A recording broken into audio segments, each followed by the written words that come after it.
Sabi yung mga ibang teacher na nag-react sa sinabi ni Auntie Claire, isa pala silang mga content creator. Sayang pa naman yung views, no?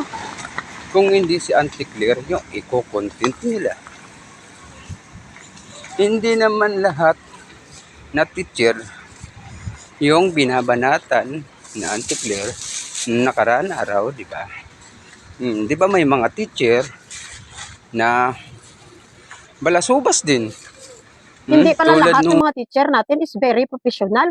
Maraming mga teacher natin dito mga unprofessional. At hindi pala pag sinabi na teacher matalino. Tingnan nyo yung iba, simpleng comprehension lang hindi pa nila naintindihan. Nagalit sa mga teacher dyan, nagalit kay Yusek Claire Castro. Marami akong mga teacher nakikita na grabe ang galit nila kay Yusek dahil sa sinabi ni Yusek sa pag-pull out sa mga teacher. Hindi naman sinabi ni Yusek na lahat ng mga teacher. Ano bang pagkaintindi nyo sa sinabi ni Yusek? Ibang teacher, some of teachers, yun di puta, hindi nyo mag-gets. Mahina naman masyado yung mga comprehension nyo.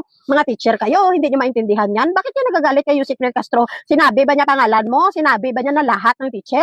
Ano ba pagkaintindi niyo sa ibang teacher? Kasi ganito, ma'am sir, sa mga hindi nakakaalam, no? Marami na ang mga teacher na sangkot sa mga kagagahan at kagaguhan sa social media, sa kabangagan, sa mga kahangagan nila, naging pakalat nila sa social media. Kagaya niyan, si pobreng maestro sa Samar, na kung saan nagturo sa estudyante na bangag ang presidente. Pangalawa, yung maestra doon nga hangag sa Mindanao, na kung saan sabi niya sana madaganan daw ng building si BBM, na si BBM nandun nagtrabaho, nag-i-inspect at tinutulungan yung mga tao na nalindol. Imagine that, mga teacher yan. Kaya dapat nang i-call out kasi hindi na din tama yung ginagawa. Kaya sinabi ni Yusek Claire Castro, ang ibang guro or some of teachers natin, hindi sinabi na lahat ng teacher. So ano ang kinakasama ng loob nyo? Diba? Comprehension, ma'am sir, oy. Di puta, mga teacher kayo, mahina comprehension nyo. Ay, nagkalainano ka mo. Nagalit sila kay kinull out. Ano gusto nyo, pabayaan yung mga teacher na mga kalahi yung mga teacher dyan, oh? Na sila, maging puro kokok na lang sila. Di ba? Kailangan silang i-call out. Kaya malaki po ang ambag nyo bilang mga teacher sa lipunan sa bawat kabataan. So, anong kinakagalit nyo kung kinukul out yung mga kurukukok? Magagalit ka lang kung guilty ka, kung isa ka doon sa nabanggit nga some of teachers or ibang guro na nagtuturo ng masamang ugali sa mga estudyante. So, bakit ka nagre-react kung hindi ka naman guilty? Doon yung dinidibdib lahat, di puta, lahat na lang alam nyo, hindi yan dahil mahina comprehension mo siguro. No? Hindi dahil mahina comprehension mo, kundi hinaluan mo na rin ng politika kay may pagkakurukukok ka. Tapos simple lang ang comprehension, hindi mo magets, magagalit ka lang bigla. Ano na? So, ibig sabihin, manggo ka klase ka maestro, kag maestra, nga simple lang, hindi mo magets. Simpleng comprehension lang, gintalala nyo pa. Ano man?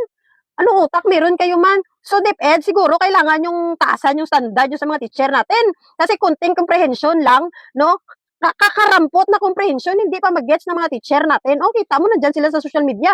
Galit ang ibang teacher kay Yusek Claire Castro. Comprehension is dake lang na, nagkalainano ni mga teacher taman. Ay, Diyos mio. Walang-wala yung mga teacher natin ngayon kaysa mga noon yung mga teacher. O, di ba? Wala namang masama sa sinabi ni Yusek. Ang mali yung pag-intindi nyo at hinahaluan nyo na din ng politika. So marami naman talaga mga teacher natin na sangkot naman sa pagbubuli. Alam ko maraming mga parents dito na maintindihan ang sinasabi ko. Kasi kahit saan tayo dalhin, may mga maestra naman kag maestro talaga na hindi maganda yung ugali. Na hindi dapat yung mga ugali nila hindi dapat tinutularan ng mga estudyante. Alam ko maraming makaintindi niyan, di ba? Marami ang nakarelate diyan. So bakit magre-react kayo?